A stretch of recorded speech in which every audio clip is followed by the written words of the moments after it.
Hello friends. हमने पिछले lecture में मल्टीपल एलील्स पॉलीजेनिक ट्रेट्स के बारे में जानकारी हासिल कर ली। आज हम एक ऐसे महत्वपूर्ण टॉपिक के बारे में डिस्कस करेंगे जिससे संबंधित क्वेश्चन नीट में, सीएसआईआर में अवश्य आता है। एक क्वेश्चन इससे संबंधित जरूर मिलेगा और उस टॉपिक का नाम है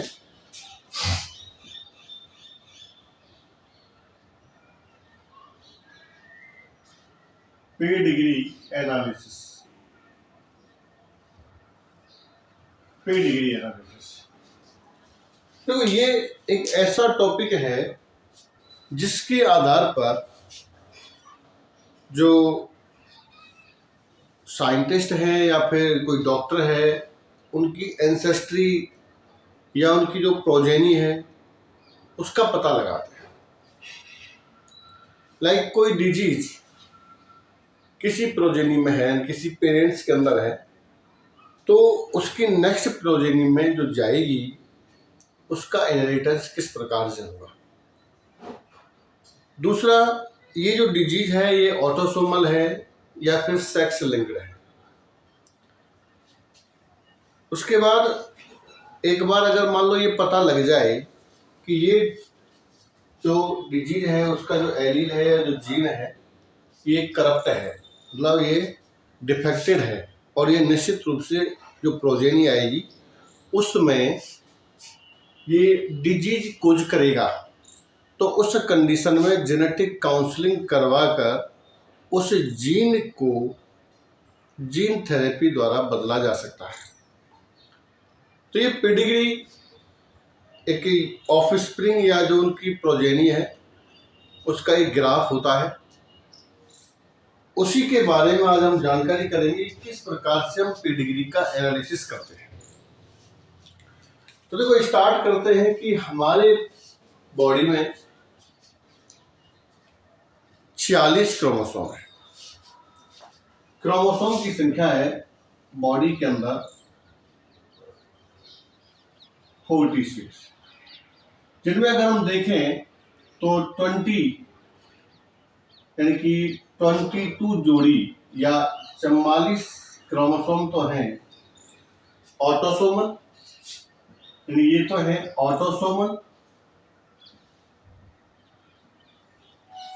और XX या XY ये है सेक्स लिंक या सेक्स क्रोमोसोम। तो जो ऑटोसोम्स हैं ये ऑटोसोम्स मेल हो या फीमेल हो दोनों में बराबर होते हैं, यानी कि दोनों में एक समान ही होते हैं। 44 प्लस XY।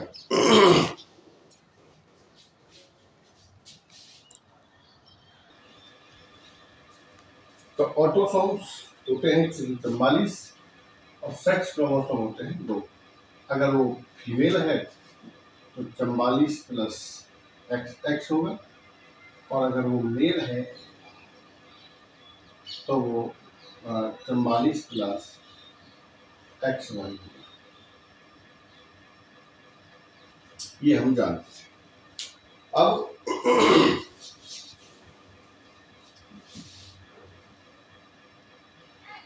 क्रोमोसोम है 46।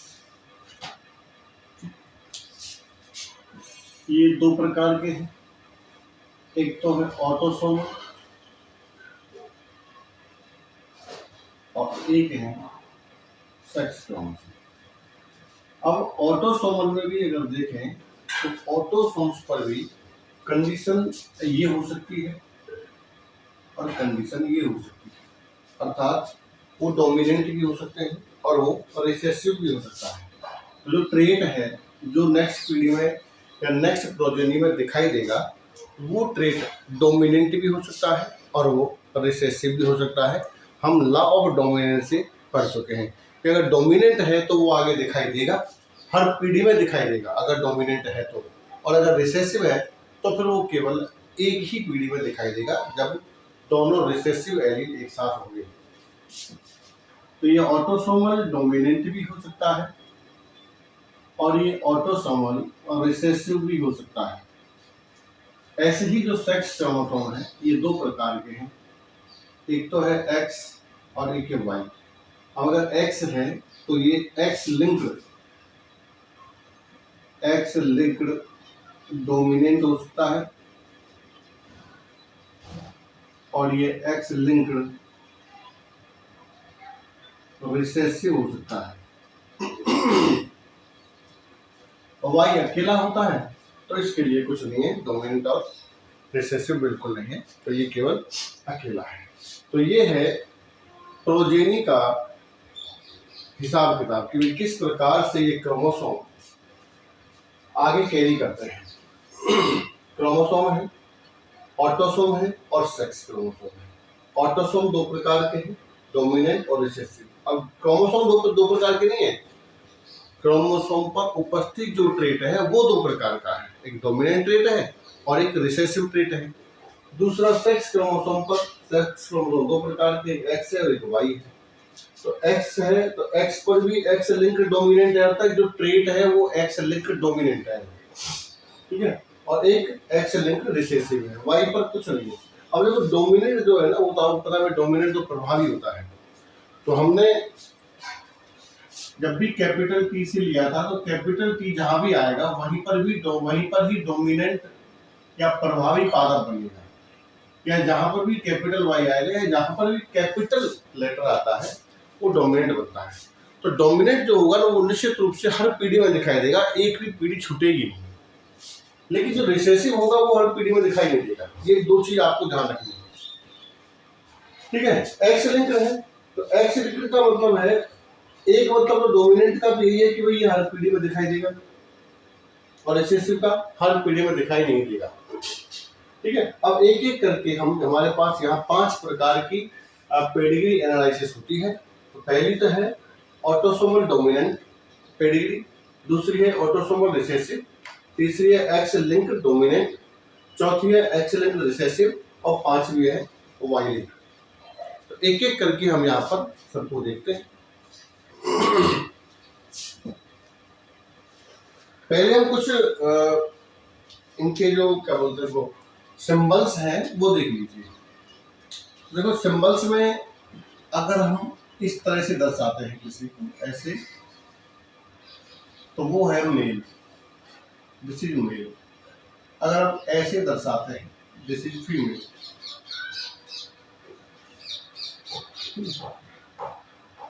अगर हम ऐसे दर्शाते हैं, ये भरा हुआ भी हो सकता है, इस तरह से लाइनिंग का भी हो सकता है, तो दिस इज अफेक्टेड पेरेंट या अफेक्टेड है, ठीक है, अफेक्टेड मेल। और अगर हम इसको इस तरह दर्शाते हैं तो दिस इज अनअफेक्टेड।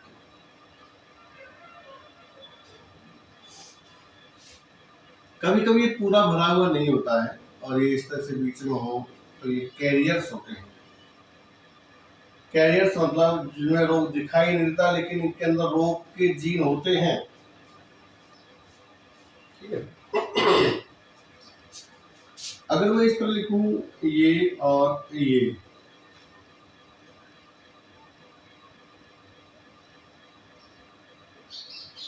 ऐसे, तो these are parent और this is F1,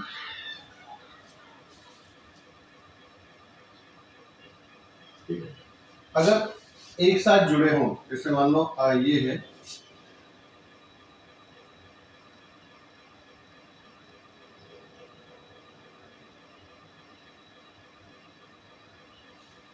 identical twins,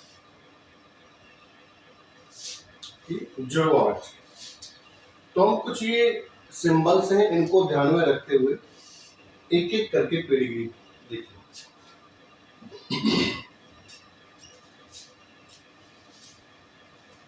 पहले हम इनके बारे में जो कैरेक्टर्स हैं या जो इनके पहचानने के चिन्ह हैं उनको जानेंगे और उसके बाद हम कुछ एग्जांपल्स देखेंगे। जैसे पहला है ऑटोसोमल डोमिनेंट।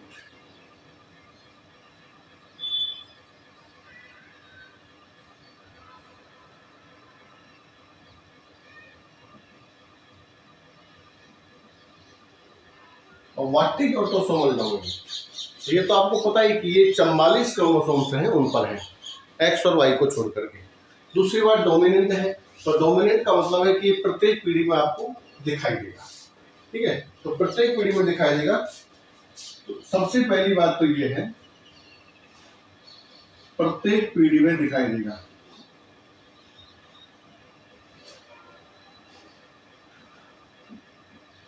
प्रत्येक पीढ़ी में दिखेगा, अर्थात कोई भी जनरेशन छूटेगी नहीं, अर्थात डू नॉट स्किप जनरेशन का मतलब है डू नॉट स्किप जनरेशन, यानी कि एक भी जनरेशन छूटेगी नहीं, प्रत्येक पीढ़ी में आपको ये दिखाई देगा। उसके बाद जो पेरेंट्स हैं वो अफेक्टेड होंगे। पेरेंट्स जो है वो कैसे होंगे? अफेक्टेड होंगे। और जो प्रोजेनी है यानी जो चिल्ड्रंस हैं वो अनअफेक्टेड होंगे।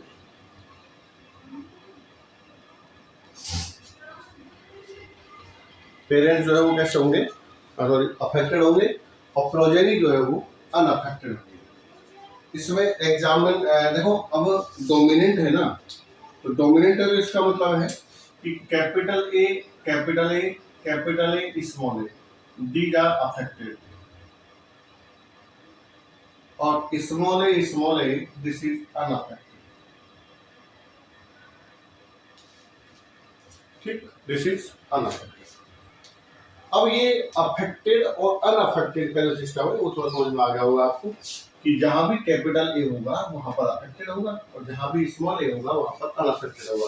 तो देखो, मेंडल के नियम से समझाता हूँ आपको कि कैपिटल टी स्मॉल टी।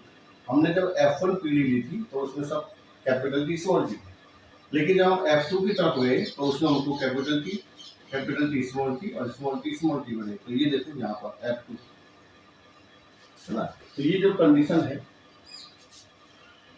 ये यहाँ पर आती है, तो यानी कि ये सब अफेक्टेड होंगे, ये सब अफेक्टेड है, ये सब अफेक्टेड है, ये अनअफेक्टेड। तो ये रिसेसिव कंडीशन में हो रहा है। तो जहां भी कैपिटल टी होगा या कैपिटल ए होगा वहां पर वो अफेक्टेड होगा, और जहां भी स्मॉल ए होगा वहां पर ये अनअफेक्टेड होगा। तो एक एग्जाम्पल हम यहाँ पर रख रहे हैं, उस एग्जाम्पल को हम कहते हैं हंटिंगटन डिजीज। एग्जाम्पल के लिए हंटिंगटन डिजीज, बस आपको ये याद रखना है कि प्रत्येक पीढ़ी में आपको रोग दिखाई देगा, एक भी पीढ़ी छूटेगी। पेरेंट्स अफेक्टेड होंगे, उनसे अनअफेक्टेड बच्चे पैदा हो सकते हैं। तो देखिए, जैसे ये है एक पीढ़ी,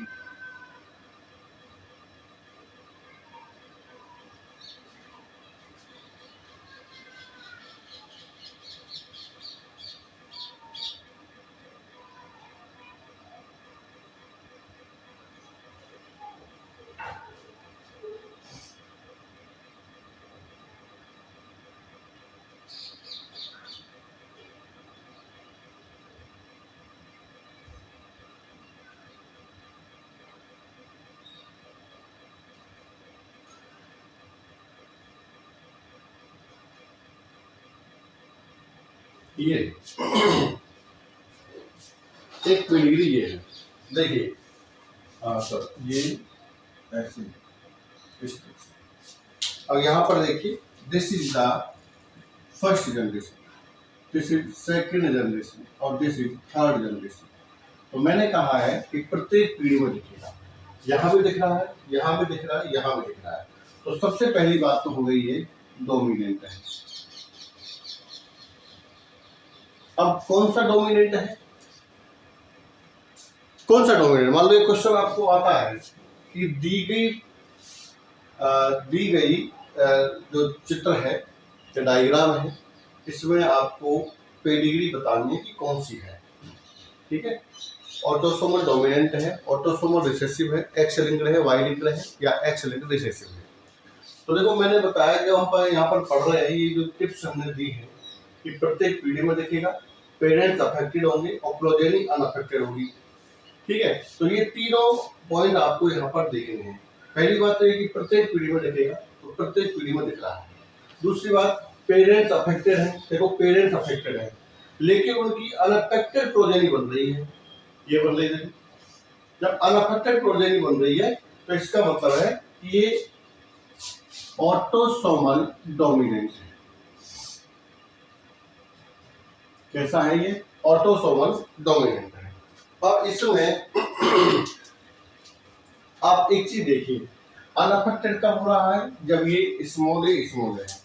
तो मान लीजिए मैं यहाँ पर इसके लिए कुछ हम चिन्हित करते हैं, तो ये दिस इज स्मॉल है।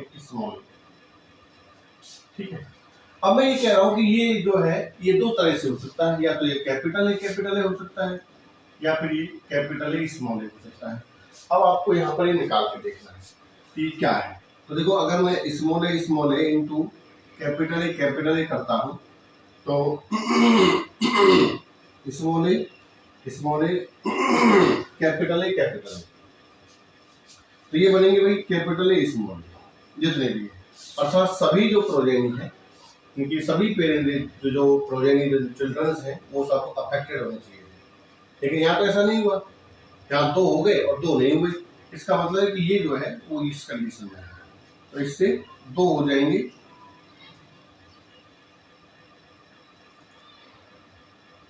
तो दो हो जाएंगे कैपिटल ए स्मॉल ए और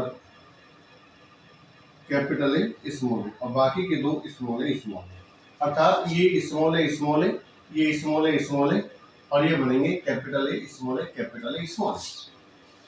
उसके बाद फिर यहाँ पर नहीं दिखा तो ये स्मॉल ए, सॉरी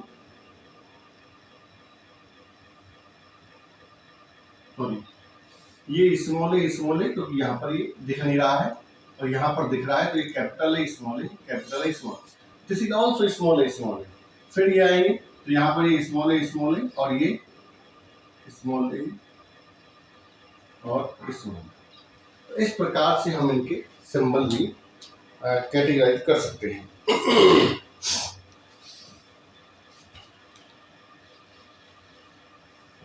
बस यहाँ पर आपको ये टिप्स ध्यान रखनी है कि प्रत्येक पीढ़ी में दिखेगा, प्रत्येक पीढ़ी में दिखाई दे रहा है, पेरेंट्स अफेक्टेड होंगे और प्रोजेनी जो है वो अनअफेक्टेड होंगे। बस इतना सा बात याद रखना है, पीढ़ी हो जाएगी ऑटोसोमल डोमिनेंट। ऑटोसोमल डोमिनेंट कैसे है और एक्स लिंक्ड डोमिनेंट कैसे, वो अभी आपको बाद में पता चल जाएगा। नेक्स्ट इज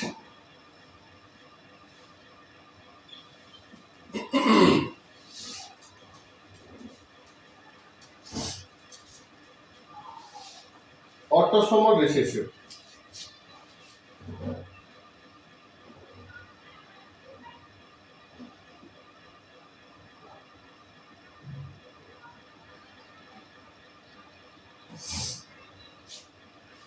और देखो ऑटोसोमल रिसेसिव में क्या है। ऑटोसोमल रिसेसिव का मतलब है कि कैपिटल ए स्मॉल ए ये तो होंगे अनअफेक्टेड, ये समझ, और स्मॉल ए जो है वो होगा अफेक्टेड। ठीक है, और ये आपको पता है, मैंने बताया था कि जब capital T into small T करते हैं तो F1 पीढ़ी में कोई दिखाई नहीं देता है, लेकिन अर्थात इसका मतलब है कि F1 पीढ़ी स्किप हो जाती है और F2 पीढ़ी में वो दिखाई देता है। तो यहाँ पर हम लिखते हैं इसके पॉइंट्स। तो सबसे पहली बात तो ये है कि स्किप ऑफ जनरेशन,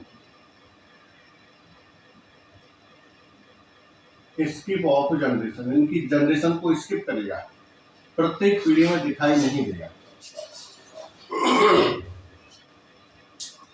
दूसरी बात, affect male and female equal. ऐसा नहीं कि केवल मेल्स को करे, ये मेल हो चाहे फीमेल हो दोनों को बराबर अफेक्ट करेगा। दूसरा देखो वहां पर था अफेक्टेड पेरेंट के अनअफेक्टेड चिल्ड्रन थे, तो यहाँ पर जो अनअफेक्टेड पेरेंट्स हैं उनके अफेक्टेड चिल्ड्रन मिलेंगे। तो अनअफेक्टेड पेरेंट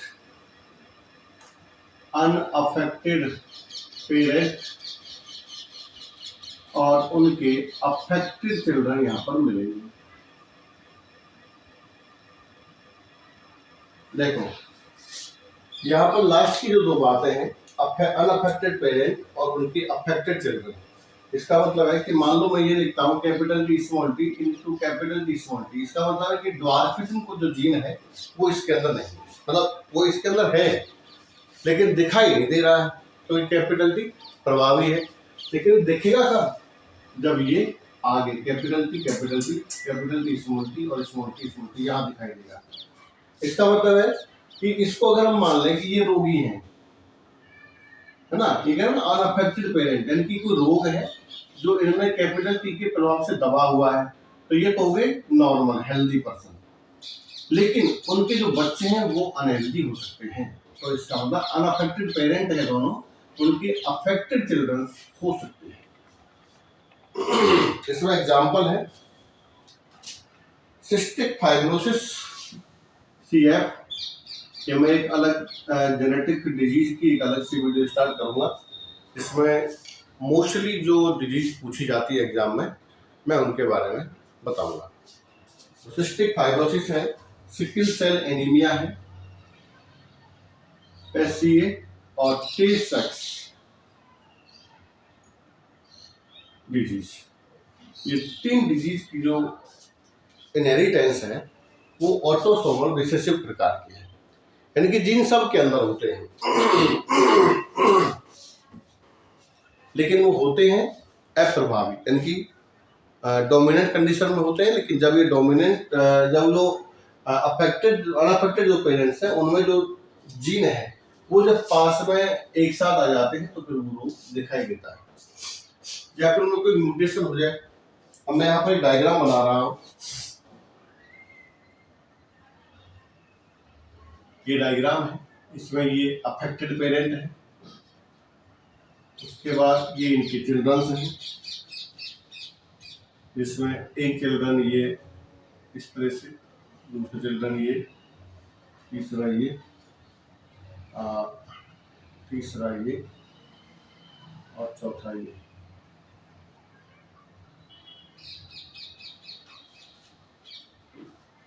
सॉरी, इसको रहने देते हैं। उसके बाद ये नेक्स्ट इसमें ये अफेक्टेड है,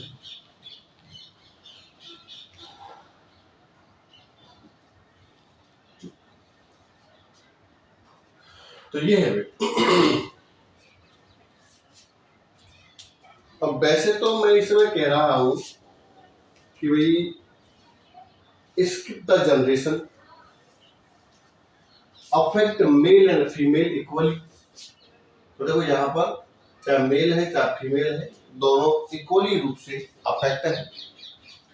तीसरी बात है unaffected parent gives affected parent, तो सर अफेक्टेड चिल्ड्रन, तो ये यहाँ पर आपको पकड़ने वाली बात है, दोनों ही अनअफेक्टेड पेरेंट है लेकिन उनके अफेक्टेड चिल्ड्रन हो रहा है, बस यहीं से पकड़ में आ जाएगी, आगे कहीं भी आपको जाने की जरूरत नहीं है। ये 3-4 टिप्स हैं वो आपको याद रखनी है। स्किप ऑफ जनरेशन, देखो यहाँ पर ये स्किप ऑफ जनरेशन हो रहा है, हर पीढ़ी में नहीं है, इस पीढ़ी में है, इस पीढ़ी में नहीं है, मतलब अगली जो पीढ़ी आएगी इनके जो पेरेंट्स है उसमें नहीं है, आगे हम नहीं जाएंगे। यहाँ अगर यहाँ पर इनके बच्चे होते तो हम इसको कंसीडर करते, लेकिन यहाँ इनके बच्चे नहीं है तो इनको हम छोड़ देंगे, जिससे जनरेशन आगे बढ़ रही है उसको हम ध्यान रखेंगे। कुल की बात ये कि आपको मैरिज को ध्यान में रखना है, किसकी मैरिज किसके साथ हुई है, तो यहाँ पर इसकी मैरिज इसके साथ हुई है, इसका मतलब ये पीढ़ी स्किप कर रही है ना, स्किप ऑफ जनरेशन, ये पीढ़ी स्किप कर रही है, इसमें रोग है ही नहीं, लेकिन जब इन दोनों के बीच में क्रॉस होता है तो फिर इनसे अफेक्ट बच्चा पैदा होता है। तो this is the affect children from unaffected parent. तो ये इस तरह से आपको दिखाई देगा। अब इसमें कंडीशन ये है, कौन सी कंडीशन में ये रोग बनेगा, तो कौन सी कंडीशन में ये रोग बनता है, ये रोग हमेशा इस कंडीशन में बनेगा जो रिसेसिव है, ठीक है। तो इसका जो जीनोटाइप है वो कैपिटल स्मॉल ए होगा। अब इसका होगा कैपिटल है स्मॉल, बस बाकी सब आप उसी तरह से डिसाइड कर सकते हैं। सबके जितने भी अफेक्टेड हैं, चाहे ये है चाहे ये है चाहे ये है, इन सब का ये होगा, और जो अनअफेक्टेड है उन सब का ये होगा, क्योंकि ये सब कैरियर होंगे। तो ये है ऑटोसोमल रिसेसिव। आपको यहां से पकड़ना है, यहां से ये देखो इस जगह पर रोग दिखाई नहीं दे रहा है, लेकिन अनअफेक्टेड पेरेंट्स से अफेक्टेड चिल्ड्रन पैदा हो रहा है। इसका मतलब this is the pedigree of autosomal recessive. अगर स्क्रीनशॉट लेना चाहें तो ले सकते हैं, तो फिर आगे बढ़ते हैं। तीसरी जो डिजीज है या तीसरी जो पेडिग्री है उसकी हम बात करें तो वो है x linked dominant.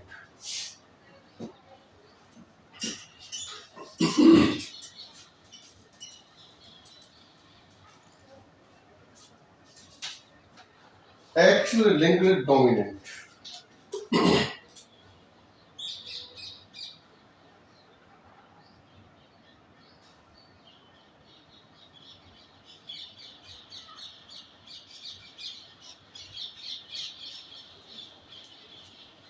X linked dominant. तो एक्स लिंक्ड डोमिनेंट जो पेडिग्री है इसमें क्या होगा, इसके कुछ रूल्स हैं, उन टिप्स को आपको ध्यान में रखना है, पकड़ना आ जाएगी। तो सबसे पहली बात तो ये कि डोमिनेंट है, तो जब डोमिनेंट है ना तो इसकी कोई जनरेशन नहीं होगा, हर पीढ़ी में आपको ये दिखाई देगी, ठीक है। उसके बाद अब यहाँ पर थोड़ी सी आपको एक चीज समझनी है, बस खाली एक चीज। पहली बात तो ये कि आपको ये हर पीढ़ी में दिखाई देगी, अर्थात do not skip generation, do not skip generation, every पीढ़ी में आपको दिखाई देगी।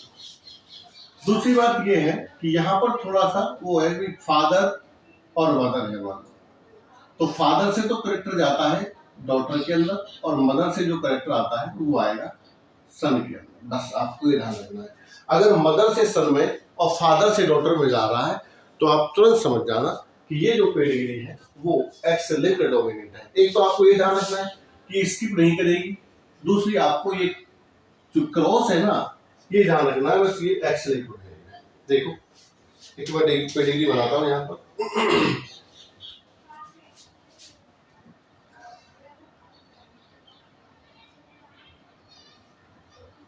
इसमें ये अफेक्टेड है और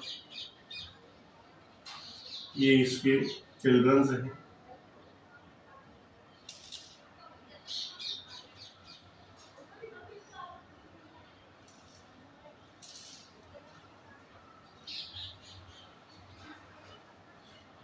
इस तरह से तो ये भी अफेक्टेड है, ये भी अफेक्टेड है। अब इसका क्रॉस हम करवाते हैं इसके साथ, ठीक है, और इनके जो बच्चे हैं वो ये,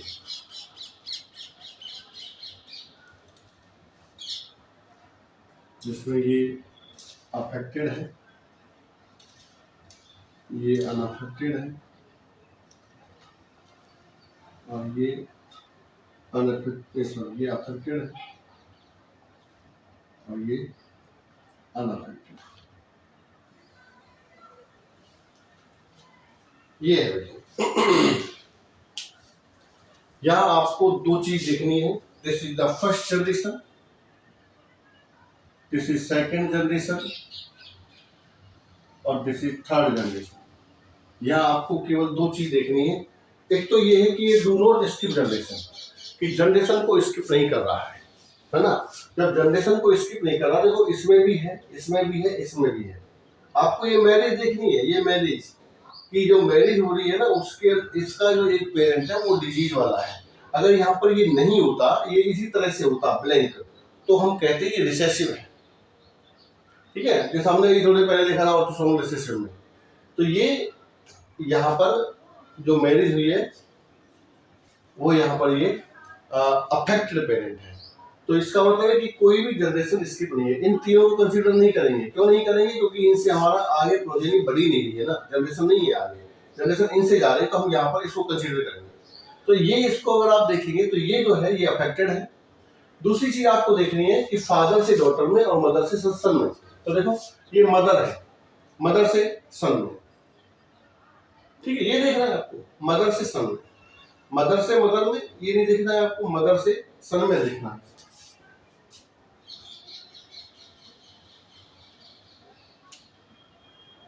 ठीक है, उसके बाद देखो फादर से डॉटर में, फादर से डॉटर में दो चीज यहां पर आपको मिलेंगी। एक तो मिलेगी डू नॉट स्किप जनरेशन, और एक मिलेगी फादर से डॉटर में और मदर से सन में। तो दो चीज आपको यहाँ पर दिखाई दे रही है। तो इसका मतलब है कि ये जो है पेडिग्री है ये एक्स लिंक्ड डोमिनेंट, ये एक्स लिंक्ड डोमिनेंट है।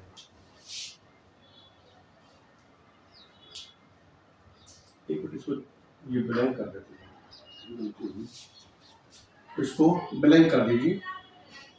ये तो यहाँ पर फादर से डॉटर के अंदर आ रहा है, ऊपर छोड़ दीजिए, हमको पकड़ में यहाँ से आएगा कि ये जो है ना ये मैरिज को आप देखो, इस मैरिज में ये भी दिखाई दे रही, जो अफेक्टेड पेरेंट है, इस अफेक्टेड पेरेंट का जो आगे जनरेशन जा रही है, इनहेरिटेंस जो हो रही है, वो केवल डॉटर के अंदर हो रही है ना। तो यहाँ से मैंने बताया कि father to daughter, mother to son, अगर मदर से सन में होता, इसमें होता तो ये दोनों होते, इसमें है इसलिए ये दोनों है। तो ये जो पेडिग्री का जो चार्ट है वो आपको मैंने समझाया है, किसी भी जनरेशन में ये स्किप नहीं कर रहा है, यानी कोई भी जनरेशन आपको बिना उसके दिखाई नहीं दे रही है। यहाँ भी है, यहाँ भी है और यहाँ भी है ना। यहाँ भी है का मतलब आपको ये देखना है, क्योंकि एक जनरेशन ये हुई, दूसरी ये हुई और तीसरी आपको ये है।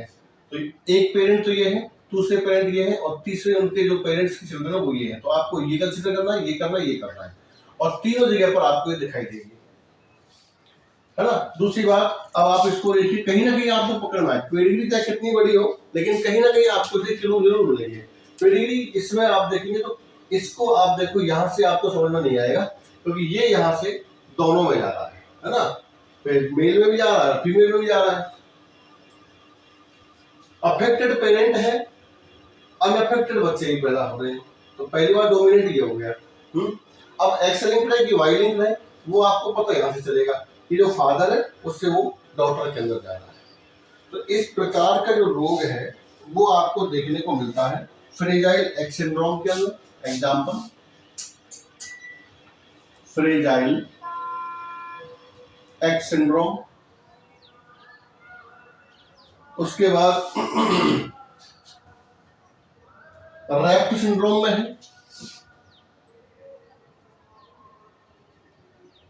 रैप्ट सिंड्रोम के अंदर भी आपको देखने को मिलेगा। और भी कई सिंड्रोम्स हैं, सभी की जरूरत नहीं है बताने के लिए, इतना ही काफी है, ये आपको याद रखने हैं। उसके बाद चौथी जो अपनी पेडिग्री है उसका नाम है एक्स लिंक्ड और रिसेसिव, एक्स लिंक्ड और रिसेसिव। तो देखो जो रिसेसिव का जो क्राइटेरिया है, जैसे मान लो हम कहें पहला क्राइटेरिया है उसका कि एक तो स्किप ऑफ जनरेशन है, स्किप ऑफ जनरेशन, एक तो ये है। दूसरा कि मेल और फीमेल इक्वली अफेक्ट करेगा, मेल और फीमेल अफेक्ट इक्वली, ठीक है। तो ये तो हो गया रिसेसिव का। अब मैं इसका चार्ट यहां पर बनाता हूं, ये ठीक है।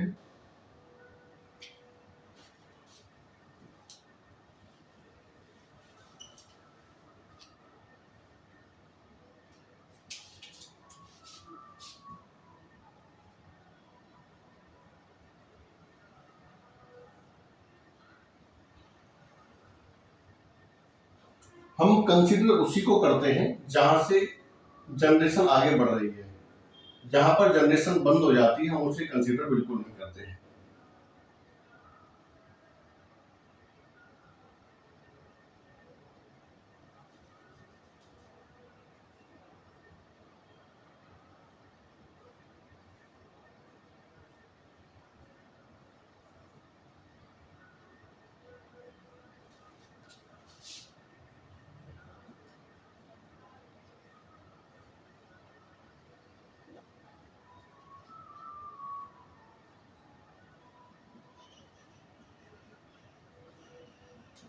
ये देखिए, this is first generation, this is second generation और दिस इज थर्ड जनरेशन। ये देखिए,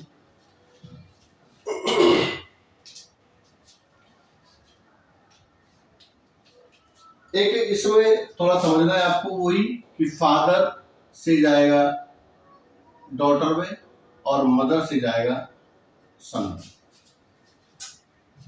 एक ये आपको समझ भाई, एक्स क्रोमोसोम पर लिख रहे हैं तो ये आपको जरूर ध्यान रखना है कि फादर से डॉटर में जाता है और मदर से सन में जाएगा। तो यहाँ पर ये 3 टिप्स हैं। स्कीम ऑफ जनरेशन, मेल और फीमेल इक्वली अफेक्टेड, और फादर से सन में जाएगा और उससे जाएगा ये डॉटर के अंदर। ये भी यहाँ पर एक यूनिट ये भी है, ये भी अफेक्टेड है। अब देखिए, तो हम ढूंढते हैं कि किस तरह हम डिसाइड करेंगे कि ये पेडिग्री जो है वो एक्स लिंक्ड रिसेसिव है। तो पहली बात तो ये स्किप ऑफ जनरेशन ढूंढिए आप, इसमें कहीं भी आप ढूंढिए तो देखो, या तो यहाँ पर आगे बढ़ रही है जनरेशन या फिर यहाँ आगे बढ़ रही है। तो यहाँ देखो आगे बढ़ रही है जनरेशन, ठीक है। जब जनरेशन यहाँ आगे बढ़ी तो ये दोनों पेरेंट देखिए, दोनों पेरेंट जो है वो अनअफेक्टेड है, लेकिन इनके अफेक्टेड बच्चे पैदा हो रहे हैं। इसका मतलब है कि दिस इज रिसेसिव ट्रेट। पहली बात तो ये है, दिस इज रिसेसिव ट्रेट। उसके बाद आप देखिए कि चाहे मेल हो और चाहे फीमेल हो, है ना। अब यहां से आपको पता चलेगा इस जगह से, देखो मेल से सॉरी जो मदर है उसे सन में और फादर है उसे डॉटर में। तो देखो ये मदर है तो मदर से केवल सन ही अफेक्टेड है, केवल सन ही अफेक्टेड है, ठीक है। या तो क्या दोनों ही अफेक्टेड हो गए ना, तो ये सभी अफेक्टेड हो गए। लेकिन अब तो कहीं ना कहीं इस पेडिग्री में, जो चाहे वो कितनी बड़ी पेडिग्री है, लेकिन उस पेडिग्री में कहीं ना कहीं आपको ये दिया हुआ जरूर आता है कि वो किस प्रकार से कहीं ना कहीं अटैच है। वो आपको क्यों ढूंढना है कि वो कौन से वाले में बैठता है, ऑटोसोमल में बैठता है या फिर एक्स लिंक्ड में बैठता है। तो यहाँ पर ये आपको देखना है कि this is skip of generation, इसका मतलब रिसेसिव है। अब इसमें देखिए कि ये है कौन सी, ऑटोसोमल है। अगर ऑटोसोमल होती, एक मिनट सोचो, कि ऑटोसोमल डोमिनेंट अगर होती तो फिर इसमें जो ये वाला कनेक्शन नहीं होता, मदर टू सन, ठीक है। वो फिर इक्वली आपको दिखाई देती कहीं भी कैसे भी, इसका कोई वो नहीं होता भाई। एक तो पहली बात तो ये है कि ऑटोसोमल एक्स लिंक्ड रिसेसिव है ये, 4 नंबर एक्स लिंक्ड रिसेसिव, ठीक है। तो एक्स लिंक्ड रिसेसिव में आपको ये इस तरह से दिखाई देगी, और अगर ये ऑटोसोमल रिसेसिव होती तो फिर आपको केवल यहीं से पता चल जाता, इसका कनेक्शन आप नहीं करते और ना ही ये इस तरह से आपको दिखाई देता, ठीक है। तो ये केवल आपको यहीं से पता चलेगा, स्किप ऑफ जनरेशन है और मदर टू सन है। तो इसका मतलब है कि ये एक्स लिंक्ड रिसेसिव ट्रेट है। और ये कौन सी बीमारी है, दिस इज हीमोफीलिया।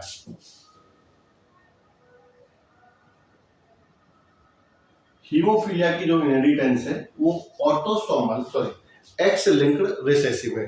और आपने सुना भी होगा कि ये रोग जो है वो केवल मेल में दिखाई देता है, फीमेल केवल इसकी कैरियर होती है, ठीक है। अगर हम जैसे मान लो कहें कि भाई X C this is carrier, X C this is carrier, sorry this is तो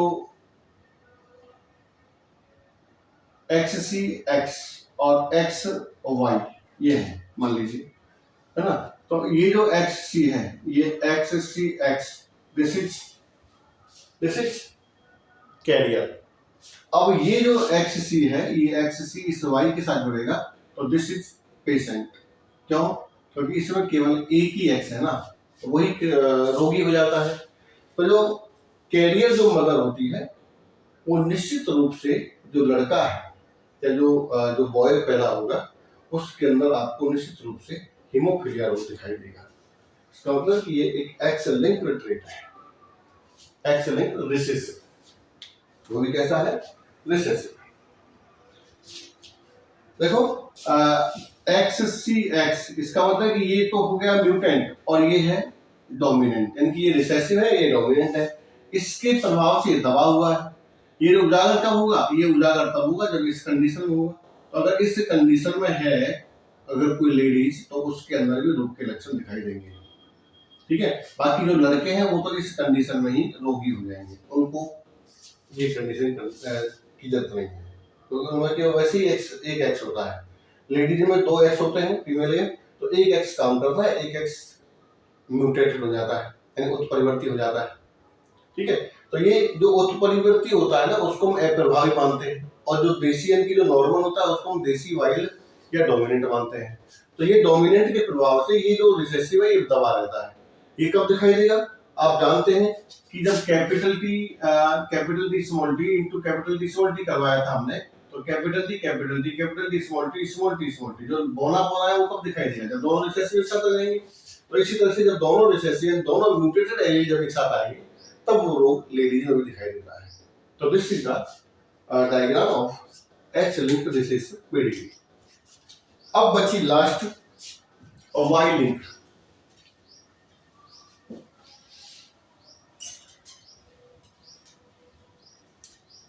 Y linked recessive number 5 is Y linked analyse. अब देखो वाई लिंक्ड पेडिग्री में क्या है, देखो यहाँ पर वाई लिंक्ड ट्रेट बोल सकते हैं इसको, क्योंकि यहाँ पर डोमिनेंट उस तरह का कहानी ही नहीं है, क्योंकि ये केवल मेल के अंदर ही होता है, फीमेल में तो होता ही नहीं है। ठीक है, अब यहाँ पर आपको समझना है, बिल्कुल हल्का सा क्लू है इसका, तो कि सबसे पहली बात तो ये है only males are affected, only males are affected. ठीक है, दूसरा है फादर से सन में जाएगा, फादर टू सन में ये ट्रेट कैरी करेगा। अब ये दो चीज आपको देखनी है, मैं एक डायग्राम बना रहा हूं यहाँ, समझना उसको।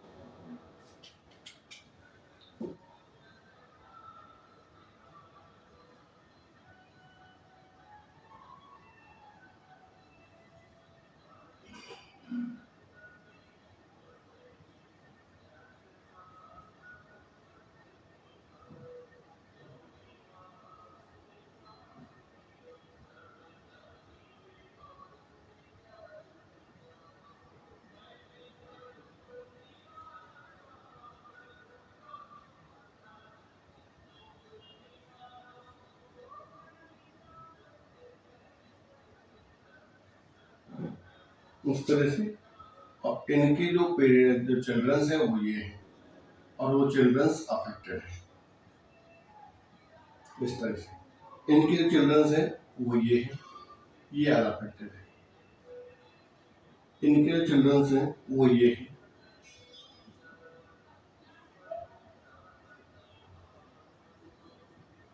और ये अफेक्टेड है।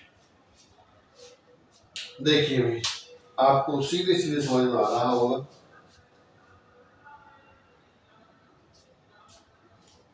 इसमें ये अफेक्टेड है, पेरेंट्स जो है ये मेल अफेक्टेड है ना। This is first, this is second, this is third. और यहाँ आपको देखना है, कुछ भी दिखाई नहीं देगा आपको, ना तो स्किप का देखना है, ना आपको एवरी जनरेशन देखनी है। यहाँ आपको साफ साफ दिखाई दे रहा है कि ये फादर है, और फादर टू सन। पहली बात तो आपको देखना है कि इस पेडिग्री के अंदर केवल जो मेल है ना वो ही अफेक्टेड है, कोई भी फीमेल अफेक्टेड ही नहीं है, क्योंकि फीमेल के अंदर वाई क्रोमोसोम होता ही नहीं है। ठीक है, तो ओनली मेल्स आर अफेक्टेड। दूसरी बात कि फादर से सन में जाएगा, ये फादर से सन में आया, ये फादर से सन में आया, और इधर से भी ये सन में आया।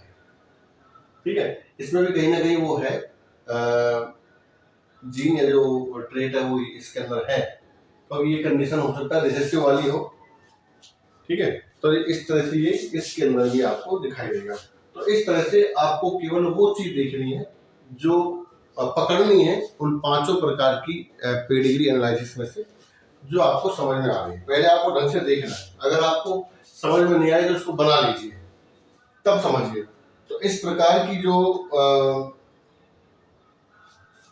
डिजीज है वो आपको दिखाई देगी। एग्जांपल के लिए वेब्ड टॉयज,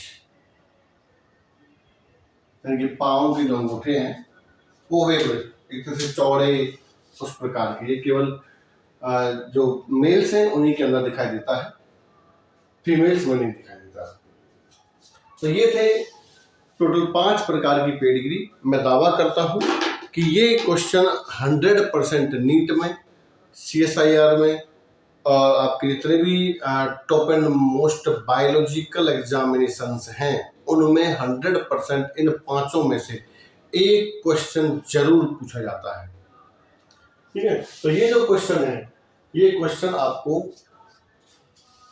नीट में भी नंबर दिलाएगा, क्योंकि वहाँ भी आजकल कम ही क्वेश्चन आते हैं और 4 नंबर का शायद एक क्वेश्चन होता है, और CSIR अदर एग्जाम में भी ये आपको अच्छे से नंबर ला सकता है। CSIR के अंदर भी एक क्वेश्चन आता है बड़ा 4 नंबर। ठीक है, इसके बाद नेक्स्ट लेक्चर में मैं आपको कुछ पेडिग्रीज के उदाहरण सहित मैं आपको बताऊंगा कि ये पेडिग्री कौन सी कैटेगरी से बिलोंग करती है। ठीक है, तब तक आज आप ये वीडियो देखिए, कल फिर एग्जाम्पल करते हैं। Thank you very much.